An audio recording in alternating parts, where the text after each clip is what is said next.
ట్యాక్స్లు తగ్గించేస్తాడని ఒకడు, ఇంకొకటి వచ్చి అసలు 2000 పోతుందని ఒకడు, అసలు కొన్ని రోజులు డబ్బులే ఉండవు ప్లాస్టిక్ కార్డులు అంటే ఎవరి కాళ్ళు ఒపీనియన్స్ చెప్తున్నారండి. ఐ థింక్ గోల్డ్ పట్టుకుపోతారు, రకరకాలు ఉన్నాయండి. నా కామెడీ ఇష్టం, కామెడీ నరేష్ అయితే కామెడీ బాగా చేస్తాడు. కామెడీ కోసం కథ చేయకూడదండి, కథలో కామెడీ ఉండాలి.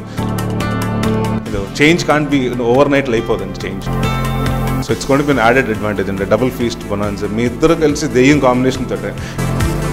మొన్నటిదాకా నా గురించి నేను ఒక్కడిని ఆలోచించుకునేవాడిని. ఇప్పుడు ఏదన్నా అయితే I have to think about my wife and my baby. నా చెట్టు మీద దెయ్యం నాకేం భయం, చెట్టు మీద దెయ్యం నాకేం భయం. హాయ్ అండి, ఇండియా గ్లిస్ ప్రేక్షకులందరికీ నమస్కారం. నేను మీ అల్లరి నరేష్ మాట్లాడుతున్నాను. ఇంట్లో దెయ్యం నాకేం భయం ఈ సినిమా విశేషాలు మీతో షేర్ చేసుకోవడానికి ఇప్పుడు మీ ముందుకు వచ్చాను. ఇంట్లో దెయ్యం నాకేం భయం ఈ టైటిల్ వినగానే మాకు చిన్నప్పటి రోజులు గుర్తుకొచ్చాయి. అసలు ఈ టైటిల్ ఆలోచన ఎలా వచ్చింది, ఈ సినిమా ఎలా ఉండబోతుంది? ఏదైనా ఒక సినిమా చేస్తుంటానండి, ఆ సినిమా టైటిల్తో జస్టిఫై చేయాలండి. సో నాకే అంటే ఆడియన్స్కి ఏంటంటేనండి, ముందు నవ్వుకోవాలి. అంటే నేను చేసేది కామెడీ సినిమా కాబట్టి ముందు టైటిల్కే నవ్వాలి. సో ఆ నవ్వుతే ఎక్సైట్మెంట్ ఉంటుందండి థియేటర్కి రావడానికి. సో బిన్ థింకింగ్ అంటే ప్రతి సినిమా దెయ్యం సినిమాకి వచ్చేటప్పటికి ఎస్పెషల్లీ ఒక ఇంట్లో కానీ ఒక కోటలో కానీ జరుగుతూ ఉంటుందండి.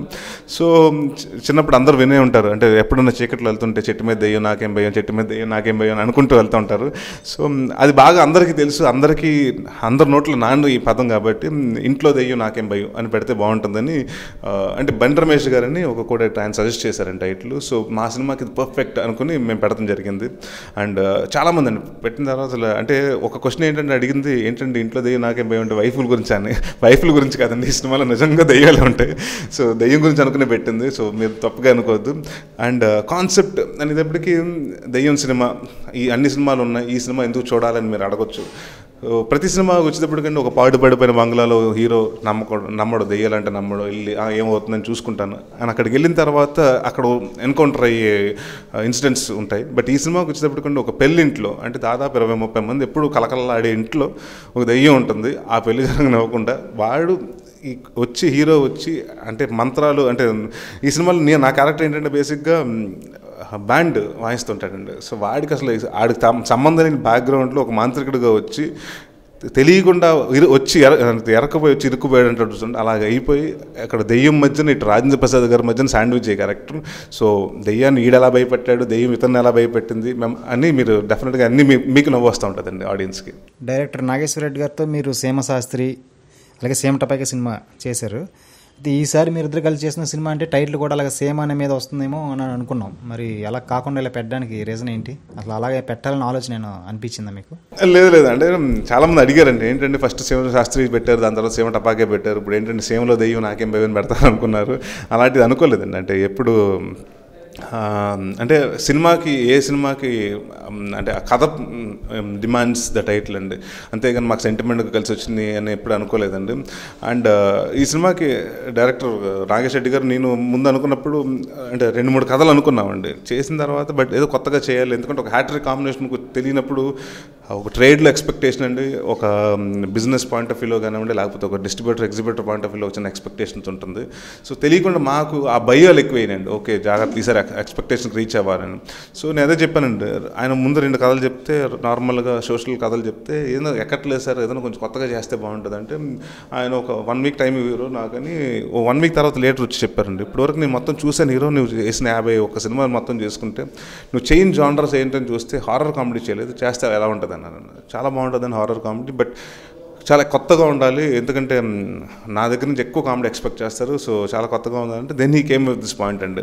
సో పాయింట్ వినగానే నచ్చింది. అండ్ సెంటిమెంట్గా నాకు నాగేష్ రెడ్డి గారికి ఎలాగంటే ఆయన 1 నిమిషంలో చెప్పే కథలన్నీ హిట్ అయినాయి. నాకు శివశాస్త్రి అలాగే 1 మినిట్లో చెప్పారు, లైన్ ఎలా ఉంటుందని చెప్పారు, దాని తర్వాత టపాకా అలాగే చెప్పారు.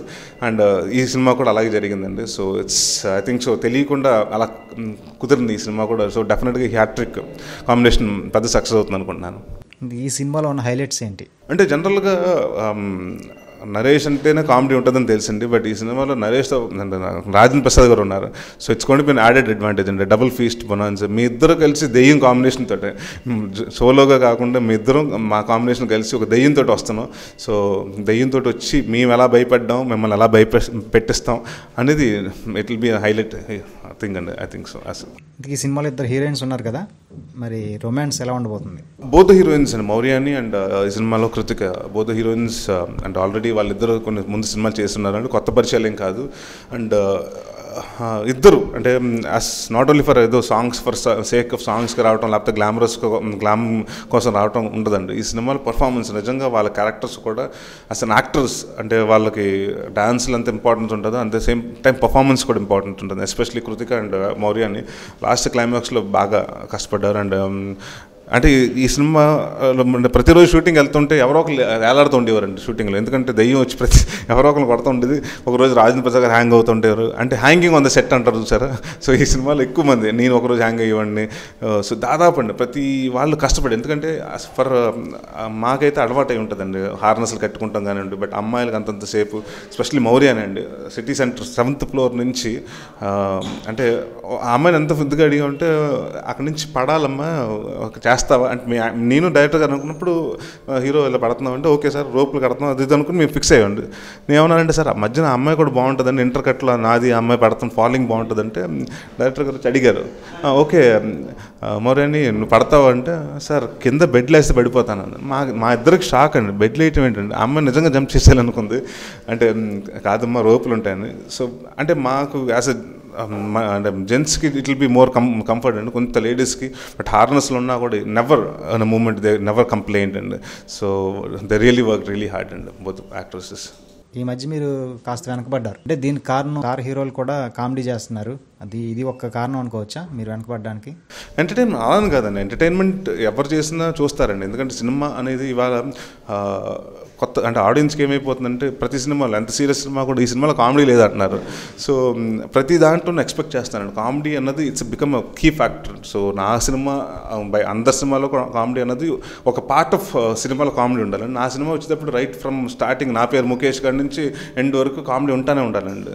సో ఎక్కువ ఆఫ్టర్ సుడిగాడు పీపుల్స్ ఎక్స్పెక్టేషన్స్ అయినాయి. అండ్ నాకు కూడా తెలియకుండా ఏమైపోయిందంటే అండి కామెడీ చేయాలని కథలోను అంటే సాంగ్స్లో కామెడీ చేస్తున్నాను, సీన్స్లో కామెడీ చేస్తున్నాను, సెంటిమెంట్ సీన్స్లో కూడా కామెడీ చేయడం జరిగిందండి. దెన్ ఐ రియలైజ్డ్ నా సినిమాలు గత సినిమాలు చూసుకుంటే కామెడీ అంటే ఎప్పుడైతే ఒక ఆడియన్ కూడా ఫీల్ అయ్యి ఒక క్యారెక్టర్తో కనెక్ట్ అయితేనే కథ బాగా ఇన్వాల్వ్ అవుతారు, ఆ కథ ఇదవుతుందండి. ఎందుకంటే ఎస్పెషలీ కామెడీ సినిమా ఫ్యామిలీస్తో ఎక్కువ వచ్చి చూస్తారు. సో వాళ్ళందరూ కనెక్ట్ అవ్వాలంటే they has to be some point of sentiment ఉండాలండి, they has to be some emotions ఉండాలి, it has to be complete package అండి. కామెడీ కోసం కథ అంటే నేను అనుకునేది ఏంటంటేనండి కామెడీ కోసం కథ చేయకూడదండి, కథలో కామెడీ ఉండాలి. సో విచ్ కొన్ని సినిమాల్లో మిస్ అయ్యాను, బట్ ఈ సినిమాలో కథలో కామెడీ ఉంటుంది. దానికోసం ట్రాక్లు వచ్చి సపరేట్గా ట్రాక్లు బయట నుంచి ట్రాక్లు వచ్చి చేయవండి. సో కథలో మొత్తం ఇన్వాల్వ్ అయ్యి కామెడీ ఉంటుంది. I think so that is one thing with ఇంట్లో దెయ్యం. I learn my mistake, I corrected my mistake. ఈ కామెడీ చిత్రాల నుంచి బయటపడాలి, ఏదో కొత్తగా చేయాలనే ఆలోచన కానీ దీని నుంచి బయటపడాలనే ఆలోచన ఏమైనా వచ్చిందా? అంటే ఇంకేం కొత్తగా చేయాలంటేనండి ఇప్పుడు మనం ఒక్కొక్క మనిషికి ఒక్కొక్క ఇది ఉంటుందండి. ఇప్పుడు పీపుల్ యాక్సెప్టెడ్ మీ బికాజ్ అంటే నా కామెడీ ఇష్టం, కామెడీ నరేష్ అయితే కామెడీ బాగా చేస్తాడండి. సో నేను ఎంత నిజంగా ఒక దెయ్యం సినిమా ఇప్పుడు సీరియస్ హారర్ సినిమా చేసినా కూడా దాంట్లో ఏదో కామెడీ చేస్తాడేమో నన్ను ఎక్స్పెక్ట్ చేస్తారు. సో డెఫినెట్గా అండి, ఎందుకంటే that's been my backbone. People needs అంటే ఎంటర్టైన్మెంట్లో ఎమోషన్ ఉంటే చూస్తారు కానండి, కేవలం ఎంటర్టైన్మెంట్ అయితే చూడరండి. సో బయటపడి ప్రయత్నాలు అంటేనండి నాకు చాలా అసలు ఆర్టిస్ట్గా ప్రతి ఒక్కరికి ఉంటుంది కొత్తగా చేయాలని అండి. But it's all about what people expect. నా దగ్గర నుంచి majority of the audience expect చేసేది కామెడీ ఎక్స్పెక్ట్ చేస్తున్నారు. So I have to deliver that. And డెఫినెట్గానండి I tried doing with different films, కొన్ని వర్క్ అయినాయి, కొన్ని వర్కౌట్ అవ్వలేదు. బట్ ఐ ట్రై ఎక్స్పెరిమెంటింగ్ అండి ఆల్ ద టైమ్. అండ్ ఒక ఫెయిలియర్ కోసం ఒక సక్సెస్ వస్తుందన్న ఫెయిలియర్ కోసం నేను ఆగనండి. డెఫినెట్గా మళ్ళీ I try doing different films, experiment films నేను ఎప్పుడు చేస్తూనే ఉన్నానండి. ఒక నేను నా కెరియర్ బిగినింగ్లో ప్రాణం చేశాను, దాని తర్వాత నేను చేశాను, విశాఖ ఎక్స్ప్రెస్ చేశాను, దాని తర్వాత గమ్యం చేశాను, శంభో చేశాను, మొన్న ఈ మధ్యకాలంలో లడ్డు బాబు చేశాను. ఐ ట్రై కంటిన్యూయింగ్ అండి. హిట్ టు ఫ్లాప్లు సంబంధం లేదండి. As an actor I need to grow, I need to కొత్తగా నేను చేయాలండి. ఎందుకంటే సేమ్ చేసింది అదే ఎక్స్ప్రెషన్ వస్తుంది, అదే నరేష్ ప్రతి సినిమాలో అదే మొనాటనీ అవుతుందని ఫీల్ అవ్వకూడదు. యాజ్ అన్ యాక్టర్ నాకు మొనాటనీగా ఫీల్ అవ్వకూడదు, అసలు చూసి ఆడియన్స్ కూడా మొనాటనీగా ఉండకూడదు. So I try to do different characters. నా ఇదివరకు నేను సినిమాలో చేయని క్యారెక్టర్స్ ఏంటి, కొత్తగా ఎలా నవ్వించాలని ఆ ప్రయత్నంలో ఎప్పుడు ఉంటానండి. ఇంతకీ మీరు దెయ్యం సినిమా చేశారు, ఇంతకీ దెయ్యాలు ఉన్నాయంటే మీరు నమ్ముతారా? లేదండి, అసలు దెయ్యాలనేది అంటే ఎందుకంటే ఎప్పుడన్నా దెయ్యం వచ్చి ఒక మనిషిని కత్తితో పొడుస్తుంది లేకపోతే పేక పిసికి చంపిందని ఎప్పుడు వినలేదు నేను. సో అంటే అది I thinks it's more of a mind set అండి. ఎక్కడో మనం వెళ్తున్నప్పుడు చీకట్లో వైట్లో ఏదో కనిపించింది, దెయ్యం అయి ఉండొచ్చు, అలాంటి మనకు అనిపిస్తుంటాయండి. అక్కడ శ్మశానంలో లైట్ కనిపించిన అది దెయ్యం అనుకోవచ్చు. సో అది ఒక్కొక్క తెలియనప్పుడు I thinks it's more of మన మైండ్లో ఉంటుంది అనుకుంటానండి. And I don't believe in devil అన్నది, దెయ్యం అంటే అసలు నేను నమ్మనండి. హర్రర్ మూవీస్ ఇంతకుముందు ఎప్పుడైనా చూసారా? చూస్తే కనుక మీకు బాగా నచ్చిన హర్రర్ మూవీ ఏది? నాకైతే ఈవిల్ డెడ్ అండి. అంటే చిన్నప్పుడు చూసిన తర్వాత 2 రోజులు బయటికి బాత్రూమ్కి వెళ్ళాలన్నా కూడా మా మదర్ని పిలుచుకుని వెళ్ళాను. ఎందుకంటే నాకు 8 years ఉన్నప్పుడు చూశానండి ఆ సినిమా. దాని తర్వాత కొన్ని రోజులు అంటే ఆ సినిమా ఇంపాక్ట్ ఎలా ఉందంటే అంటే ఆల్మోస్ట్ 16-17 years వచ్చేదాకా నేను అసలు దెయ్యం సినిమా చూడటం మానేశానండి. భయం తెలియకుండా భయం స్టార్ట్ అయింది. బట్ లేటర్ దాని తర్వాత I know it's not, that's again a film end of the day అని. కాంజరింగ్ 1 నాకు బాగా ఇష్టమైన సినిమా అండి. అండ్ అలాగే ఈ మధ్యకాలంలో అంటే ఇట్స్ నాట్ థ్రిల్గా ఫీల్ అయింది వచ్చి డోంట్ బ్రీత్ అన్న సినిమాకి లైక్ భలే ఉంది, ఒక ఇంట్లో భలే చేశారు అనిపించిందండి. ఈ నోట్ల రద్దు అన్నది ఫస్ట్ మీ సినిమా మీద పడింది దాని ఎఫెక్ట్. తర్వాత అప్పటి నుంచి సినిమా ఎఫెక్ట్ పడిన తర్వాత ఈ సినిమా రిలీజ్ చేయడం కాస్త ఎక్కువ టైం తీసుకున్నారేమో అనిపించింది. మీరేమంటారు? అంటే అలానే కదండి, మోడీ అంటే ఇక్కడ ఎవ్రీథింగ్ ఇస్ ప్లాన్డ్ అండి. ప్రతి సినిమా ప్రతి వారం ఇదివరకు లాగా ఇండస్ట్రీ లేదండి. ఇదివరకు ఏంటంటే ఎప్పుడు రిలీజ్ అయిపోతే అప్పుడు వెళ్ళిపోయేదండి. ఇప్పుడు వీఆర్ టాకింగ్, ఎందుకంటే అసలు డిస్ట్రిబ్యూటర్స్ కానివ్వండి, ఎగ్జిబిటర్స్ కానివ్వండి, ప్రొడ్యూసర్స్ కానివ్వండి, అందరూ మాట్లాడుకుంటున్నారు. మా సినిమా యాక్చువల్లీ 18th రిలీజ్ అవ్వాల్సిందండి, నిఖిల్ 12th రిలీజ్ అవ్వాల్సింది. సో బట్ లేదు నిఖిల్ మాది ముందు వస్తుందని మేము 12th వచ్చాం, నిఖిల్ 18th వచ్చామండి. సో మాది 12th ఎప్పుడైతే ఇదో ఉందో next date was 18th. But we already promised. And same genres అవుతున్నాయండి. అది హారర్ కామెడీ, ఇది మాది హారర్ కామెడీ, రెండు ఒకేసారి రావడం మంచిది కాదండి. సో అంటే ఇద్దరు ప్రొడ్యూసర్స్కి and it's a healthy competition అండి. సో ముందే అనుకుని దాని తర్వాత 25th దేవర్ అదర్ ఫిల్మ్స్, దాని తర్వాత 2ndకి కొన్ని ఫిల్మ్స్ ఉన్నాయి. సో మాకు ఒకసారి డేట్ మిస్ అయితే వీ నీడ్ టు వెయిట్ అండి. వీ కాంట్ అంటే ఎవరినో ఫోర్స్ చేసి ఇంకో సినిమా ఉంది కాబట్టి దాని మీద వేసేయటం అంత కరెక్ట్ ఇది కాదండి. అండ్ ఆడియన్స్ కూడా ఏంటంటేనండి 4000 ఫస్ట్లో వచ్చేటప్పటికి కొంత భయపడిపోయారు. ఫస్ట్ 2-3 days ఏంటంటే అసలు ఏం జరుగుతుందో, అంటే ఆ కాగితాలు పనికి రావు అనేటప్పటికీ అందరికీ ఏం చేయాలో తెలియదండి. అందరూ బ్యాంకుల్లోకి వెళ్ళిపోవటం, ఎక్కడ చూసినా 2-3 మాట్లాడుకుంటుంటే మోడీ గారి గురించి 500-1000 రూపాయల గురించే మాట్లాడుకుంటున్నారండి. ఆ పాయింట్ ఆఫ్ టైంలో సినిమా గురించి, సినిమా వెళ్దాం అన్న మూడ్లో కూడా లేరండి. And it took a while, ఒక 1 month అయింది. దాని తర్వాత రిలీజ్ అయ్యే సినిమాలు కూడా I think so now people are slowly got used to it and now everything is setting up అండి. ఇంకా కొంత ఎఫెక్ట్ ఉన్నా కూడా అండి మళ్ళీ కొంత రొటీన్కి వస్తున్నారు, అందరూ బ్యాక్ టు ద నార్మల్ లైఫ్కి వస్తున్నారు. అండ్ ఆ పాయింట్ ఆఫ్ టైంలో ఎందుకంటేనండి 8th ఆయన డిసిషన్ తీసుకున్నారు, మాది 12th రిలీజ్ అండి. సో ఫస్ట్ మాదే రిలీజ్ ఉంది. ఆ పాయింట్ ఆఫ్ టైంలో ఎందుకు చేయకపోవడం మంచిదైందండి నాకు తెలిసి. అలా వచ్చింటే డెఫినెట్గా ఐ డోంట్ థింక్ సో, అంటే కర్ణుడు కారణం 100 చావు అన్నట్టు వి డిడ్ంట్ వాంట్ టు అండి. ఎందుకంటే ఒక ఫిల్మ్ చేస్తున్నప్పుడు వి నీడ్ ఆడియన్స్ కోసం ఎక్కువ నెంబర్ ఆఫ్ ఆడియన్స్ రావాలని మేము చేస్తాం, హౌస్ఫుల్ అవ్వాలనుకుంటాం. బట్ అందరు బ్యాంకుల లైన్లో నుంచినప్పుడు it's not a right time అండి. ఆ పాయింట్ ఆఫ్ టైంలో లీస్ట్ ఎక్స్పెక్టేషన్ అంటే లీస్ట్ ఏంటంటే ప్రయారిటీ వాళ్ళకి సినిమా అన్నది least, entertainment is the least priority అండి. సో ఐ థింక్ సో మంచి పని అయింది ఏంటంటే లేట్ అయినా కూడా మాకు December 30 మంచి డేట్ అనుకుంటున్నానండి. సో మా మంచి కోసమే జరిగింది. ఇంతకీ నోట్ల రద్దు మీద మీ అభిప్రాయం ఏంటి? అంటే బాగుంది కానండి, కొంత ఐ థింక్ సో కొంత ప్లానింగ్ అంటే లోపం అంటే నాకు అంటే ఎందుకంటేనండి అది కరెక్ట్ అవునా కాదో అంటే కామెంట్ చేసి అంత ఇది ఉందో నాకు తెలియదు కానండి. బట్ ఒకటి ప్రతి ఒక్కరిని చూస్తుంటానండి, ప్రతి ఒక్కడు ఒక ఎకనామిస్ట్ కనిపిస్తున్నాడు. ఒక నలుగురు మాట్లాడుకుంటే ఒకడు చెప్తున్నాడు ఈ ట్యాక్స్లు తగ్గించేస్తాడని ఒకడు, ఇంకొకటి వచ్చి అసలు 2000 పోతుందని ఒకడు, అసలు కొన్ని రోజులు డబ్బులే ఉండవు ప్లాస్టిక్ కార్డులు అంటే ఎవరి కాళ్ళు ఒపీనియన్స్ చెప్తున్నారండి. ఐ థింక్ సో తెలియని ప్రాపగండాస్, ఒకళ్ళు వచ్చి గోల్డ్ పట్టుకుపోతారు, రకరకాలు ఉన్నాయండి. అంటే సో ఆ పాయింట్ ఆఫ్ టైంలో నాకు I don't want to talk, but మీరు అడిగారు కాబట్టి ఏంటంటే what I think is first 2000 నోట్లు కాకుండా 500 నోట్లు వచ్చుంటే ఈజీగా ఉండేది. ఎందుకంటే చాలా మంది నేను అంటే విన్నది తెలిసింది కూడా ఏంటంటే 2000 తీసుకెళ్ళి ఇస్తుంటే చేంజ్ ఇవ్వట్లేదండి. ఏదర్ మీరు కొంటే 2000కి సరిపడా సామాన్లు కొనండి, లేకపోతే వి నాట్ యాక్సెప్టింగ్, కార్డు లేదని ఇవ్వండి అంటున్నారు. సో ప్రతి ఒక్కరి దగ్గరికి కార్డులు ఇచ్చే సిస్టమ్ లేదండి. అండ్ మన దగ్గరకు వచ్చేటప్పటికి మల్టీప్లెక్స్లో తప్ప బీసీలో ఇంకా అంటే డబ్బు ఇచ్చి టికెట్లు తీసుకునే వాళ్ళు ఎక్కువ ఉండే ఆ శాతం. So I think so it will take at least ఒక 1.5 year పడుతుందండి మొత్తం ఆ కార్డ్ సిస్టమ్ ప్రతి ఒక్కరికి టు గెట్. అప్పుడు పేటిఎం కానివ్వండి, మొబైల్ యాప్స్ చాలా చెప్తున్నారు. సో ఇవన్నీ నేర్చుకోవడానికి ఐ థింక్ సో అందరూ యూస్ అవ్వడానికి 1.5 year పడుతుందండి. అది చేంజ్ కాంట్ బి ఓవర్ నైట్లో అయిపోదండి చేంజ్. అంటే ఈ నోట్లో రద్దు అన్నది మీ సినిమా మీద పడింది, అది సినిమా మీద కాకుండా పర్సనల్గా మీ మీద ఏమైనా ప్రభావం చూపించిందా? పర్సనల్గా నా మీద ఏం పడుతుందండి, బ్యాంక్ దగ్గరికి వెళ్తే అంటే అందరికీ పడినట్టేనండి. అంటే ఎందుకంటే డెఫినెట్గా ఎవరు బ్యాంక్లో డబ్బులు ఉన్నా కూడా ఇప్పుడు తీసుకునే పరిస్థితి లేదండి. సో 4,000 6,000 అలాగే తీసుకున్నాం.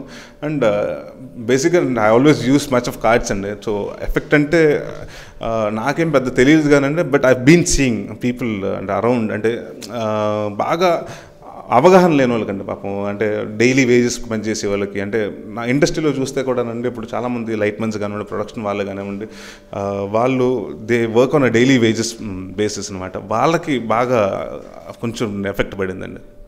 మీ సొంత బ్యానర్లో, ఈవీ బ్యానర్లో సినిమా ఇప్పుడు ఈసారి డెఫినెట్గా ఎందుకంటేనండి నాన్నగారు దగ్గర నుంచి లాస్ట్ ఎక్స్పెక్ట్ చేసేది ఏంటంటే కామెడీ సినిమా అండి. Plus same EVV cinema banner అంటే పీపుల్ ఎక్స్పెక్ట్ ఆ బ్యానర్కి అంటే ఈవీవి గారు ట్రేడ్ మార్క్ ఆఫ్ కామెడీ ఉండాలని. అండ్ బీన్ తెలియకుండా ఎక్కువ been doing only city based films అండి ఈ మధ్యకాలంలో.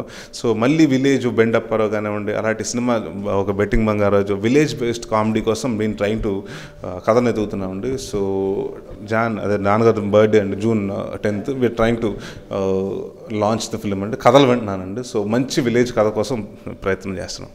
గతంలో మీరు డైరెక్షన్ చేస్తానని చెప్పారు, ఎందుకది ఎప్పుడు చేయబోతున్నారు డైరెక్షన్? లేదండి, డైరెక్షన్ నేను చేయనండి ప్రస్తుతానికి. ఎందుకంటే 2 పడవల మీద కాళ్ళు పెడతాం సమంజసం కాదు. అండ్ ఈ point of time it's too early for my అంటే as an actor I want do much, I want achieve much more and I want do different characters, కొన్ని కొత్త క్యారెక్టర్స్ చేయాలనుకుంటున్నానండి నేను. బట్ ఐఎమ్ స్టిల్ లెర్నింగ్ అండి. ఎందుకంటే రకరకాల మంది డైరెక్టర్ల దగ్గర అంటే నేను చాలా ఒక అదృష్టం ఏంటంటేనండి, మా ఫాదర్ చెప్పారు ఒకసారి, నేను జంజాల గారి దగ్గర పనిచేశాను, సో నాకు తెలియకుండా జంజాల గారి ఇన్ఫ్లుయెన్స్ ఉంటుంది, బట్ నీ దగ్గర నీ అదృష్టం ఏంటంటే you been working with so many directors. So ప్రతి డైరెక్టర్స్ దగ్గర నేర్చుకో, వాళ్ళ దగ్గర కొత్త డైరెక్టర్ అయినా, ఎక్స్పీరియన్స్ డైరెక్టర్ అయినా, వర్టన్స్ అయినా, ఇప్పుడు విశ్వనాథ్ గారి దగ్గర అంటే ఆయనతో చేసుకున్నప్పుడు ఒక నేర్చుకున్నది ఏంటంటేనండి బిజినెస్ తోటి. ఆయన ఒక ఆర్టిస్ట్ ఎప్పుడు స్టాటిక్గా ఉండడండి, అక్కడికి వెళ్తాడు, టీ కప్ పెడతాడు, ఇక్కడికి వెళ్తాడు, ఇది చేస్తుంటాడు, మొత్తం మూమెంట్ తోటే ఉంటుందండి ఆయన ద వే ఆఫ్ ఒక చోట ఉండడు హీరో. సో అలాంటి ప్రతి చోట నేర్చుకున్నానండి బాబు గారి దగ్గర. ఆయన పెయింటింగ్ కానీ ఫ్రేమింగ్స్ కానివ్వండి ఎలా ఉంటుందో, అంటే ఒక స్టోరీ బోర్డు అంటాం నేను ఫస్ట్ టైం తెలుగులో చూడటం బాబు గారి దగ్గర చూశానండి, అంటే నేను చేసిన సినిమాల్లో. సో ఒక్కొక్క కృష్ణవంశీ గారు ఆయన ద వే హీ అంటే కెమెరా యాంగిల్స్ కానివ్వండి. సో ప్రతి డైరెక్టర్స్ దగ్గర కొన్ని నేర్చుకుంటున్నానండి, ఇంకా నేర్చుకోవాల్సింది చాలా ఉంది. So 2020 I guess I'll be A director అండి. అండ్ ఆ సినిమా చేస్తే అంటే నేను ఒకటి మాత్రం ముందే డిసైడ్ అయ్యాను, నేను డైరెక్ట్ చేస్తే సినిమాకి మాత్రం నేను యాక్ట్ చేయనండి ఆ సినిమాలో. అంటే గతంలో కామెడీ ఫిల్మ్ కాకుండా ఒక హార్ట్ టచింగ్ లవ్ స్టోరీ చేస్తామని చెప్పినట్టు గుర్తు. అవునండి, ఎందుకంటే అంటే నాకెందుకు తెలియని భయం ఏంటంటేనండి, ప్రతి ఆర్టిస్ట్ అంటే మనం అందరినీ ప్రేమిస్తాం కానీ మనం ఎక్కువ ప్రేమించుకుంటాం. సో యాజ్ అన్ యాక్టర్ ఇప్పుడు నేనే డైరెక్ట్ చేస్తాను, నేనే యాక్ట్ చేస్తాను అంటే ఇప్పుడు వరకు నేను చేయని నాకు చేయాల్సిన కోరికలు ఏదైతే మైండ్లో ఉన్నాయో అన్ని ఒకే సినిమాలో పెట్టేస్తూ ఉంటానండి. So that's not right thing అండి, అందుకనే నేను యాక్ట్ చేయనని చెప్పింది కూడా. అండ్ డెఫినెట్గానండి అంటే నాన్నగారు లాగా లేకపోతే ఎందుకంటే నేను కామెడీ సినిమాలు చేశాను కాబట్టి people expect me to do a lot అంటే కామెడీ సినిమాతో అనుకుంటారు కానీ, but I think so I'll do a romantic film అండి. నాకు కొంచెం 7 by బృందావన్ కాలనీ లేకపోతే గీతాంజలి ఇలాంటి ఒక మంచి love story, intense love story తోటి మీ ముందుకు రాబోతాను. అంటే 2020 మేకి మీ డైరెక్టర్గా మీ ఫస్ట్ సినిమా రిలీజ్ చేయాలని చెప్తున్నారు. అంటే 2020 అని మే అని ఫిక్స్ చేయడానికి ఏమైనా స్పెషల్ రీజన్ ఏమైనా ఉందా? అలా అని కదండి, అంటే 2020 అన్నది ఎప్పుడు విజన్ 2020 విని ఎప్పటి నుంచి 2020 అన్నది 2020 మ్యాచెస్ కానీ ఉంది. So it's always a good number and find it అండి. అండ్ మే నేను ఎందుకు అనుకున్నానంటే అంటే నేను అనుకున్న సబ్జెక్ట్ ఒకటి లైన్ రాసుకుంటున్నానండి, but it happens in 3 different countries అండి. ఒక అబ్రాడ్లో మొత్తం 3 different countries జరుగుతుంది. సో థాట్ ఓకే సమ్మర్కి ఎప్పుడన్నా ప్లాన్ చేద్దాం రిలీజ్ అండి. అండ్ ఫర్ మీ నాకేంటంటే సమ్మర్ అన్నది బాగా కలిసి వచ్చిన ఇదండి. All my films which have release in summer have been good hits అండి. సో అది తెలియకుండా సెంటిమెంట్ అనుకోవచ్చు అండి, బట్ అగైన్ సమ్మర్లో ఏంటంటారంటే పీపుల్ కమ్ అంటే టు వాచ్ ఫిల్మ్స్ అంటే 2 months వెకేషన్స్ కాబట్టి అండి ఎవ్రీ వన్ ఇంక్లూడింగ్ ఫ్యామిలీ అందరూ వచ్చి చూస్తారండి. So it's a best season and I believe as an artist, I believe it's a best season to release any film అండి on summer. ఈ సంవత్సరంలో మీకు పాప కూడా పుట్టింది, వెరీ స్పెషల్ ఇయర్ అనుకుంటున్నాం. మీ ఫీలింగ్స్ ఏంటి? అదేనండి, ప్రతి మనిషి లైఫ్లో అంటే పర్సనల్గా this is been a great year అండి. ఎందుకంటే మా ఇంట్లో ఏంటంటే అబ్బాయిలు చాలామంది, అంటే అందరు అబ్బాయిలు అండి మా ఇంట్లో, మా కజిన్స్ కానీ అందరు అబ్బాయిని చూసి బోర్ కొట్టింది. And always wish and love to have a sister అండి. సో నాకు ఫస్ట్ నుంచి అంటే ముఖస్థుతిగా వాళ్ళ పాప పుట్టిందని చెప్పట్లేదు కానీ I always wanted a girl. So I'm very fortunate and lucky that I got a beautiful daughter. And it's అంటే I think so marriage doesn't change a person and I think so ఒకసారి baby fatherhood I think so that changes the entire thing అండి. నా anything మొన్నటిదాకా నా గురించి నేను ఒక్కడిని ఆలోచించుకునేవాడిని. ఇప్పుడు ఏదన్నా అయితే I have to think about my wife and my baby now. So నేను చేసేది ఇన్ని చేస్తే ఎలా ఉంటుంది, what is I'm doing the right thing, I should give the best. So I think so కొంత రెస్పాన్సిబిలిటీ, కొంత బాధ్యతలు ఎక్కువ వచ్చినాయండి బేబీ పుట్టిన తర్వాత. I feel more responsible now. Me next projects గురించి? నాది నెక్స్ట్ కమిట్మెంట్ చంద్రశేఖర్ బొప్పన్న గారు ఇదివరకు నాతో కెవ్వు కేకన్ సినిమా చేస్తారండి. ఆయనది ఒక వడకం సెల్ఫీ, అది that's gone be next film అండి. సో సంక్రాంతి తర్వాత మంచి రోజులు చూసి ఎండ్ ఆఫ్ జాన్ కానివ్వండి ఫస్ట్ వీక్ ఆఫ్ ఫెబ్లో స్టార్ట్ అవుతుంది. అండ్ భీమనేని శ్రీనివాసరావు గారితో ఒక సినిమా ఉందండి. అలాగే కొత్త అబ్బాయి సతీష్ అని అతనితో ఒక సినిమా అండి. అండ్ తమిళ సినిమా సముద్రకన్య గారిది ఆయన ఎప్పుడు ఈ సంవత్సరం చేయాలండి. బట్ ఆయన is been busy as a director కంటే ఆయన యాక్టర్గా బాగా బిజీ అయ్యారు. సో నెక్స్ట్ ఇయర్ సమ్మర్లో స్టార్ట్ అవుతుంది. So and I have few surprise projects and which I'm going to announce early next year. అదే నెక్స్ట్ ఇయర్ 2017లో అనౌన్స్ చేస్తానండి. ఎందుకంటే కొత్త ఇయర్ కొత్త సంవత్సరంలో అనౌన్స్ చేస్తే అంటే చాలా ఉన్నాయండి, 2 సినిమాలు ఉన్నాయి. So I think so it's going to B a surprise thing. So 2017 again I think so it's going to B packed year అండి. మళ్ళీ 5 ఫిల్మ్స్ చేయాలి. ఏదైతే మళ్ళీ కొంచెం స్లో అయ్యాడు నరేష్ అంటున్నారు, but again I think so కొంచెం ఆ పేస్ పుంజుకుని I think so I'll come with 5 films, maximum 5 films release చేద్దామని ప్లాన్ చేస్తున్నాను నెక్స్ట్ ఇయర్కి. ఇంట్లో దెయ్యం నాకేం భయం సినిమా గురించి ఆడియన్స్కి ఏం చెప్తారు? సో ఇదండి ఇంట్లో దెయ్యం నాకేం భయం విశేషాలు. ఈ సినిమా మీ ముందుకి డిసెంబర్ 30 తారీఖున రాబోతుంది ప్రపంచవ్యాప్తంగా. So go watch it. నేను రాజేంద్ర ప్రసాద్ గారు, అంటే నరేష్ సినిమాలో కామెడీ ఉంటుంది, బట్ ఈసారి రాజేంద్ర ప్రసాద్ గారు నేను దెయ్యంతో పాటు మిమ్మల్ని అలరించడానికి వస్తున్నాం. So watch it only in theatres, don't encourage piracy. అలాగే ఇండియా గ్లిజ్ ప్రేక్షకులకి నూతన సంవత్సర శుభాకాంక్షలు in advance. Hi IndiaGlitz viewers, నా పేరు Puri Jagannadh. Exclusive videos IndiaGlitz YouTube ఛానల్లో చూడండి. Please subscribe IG Telugu.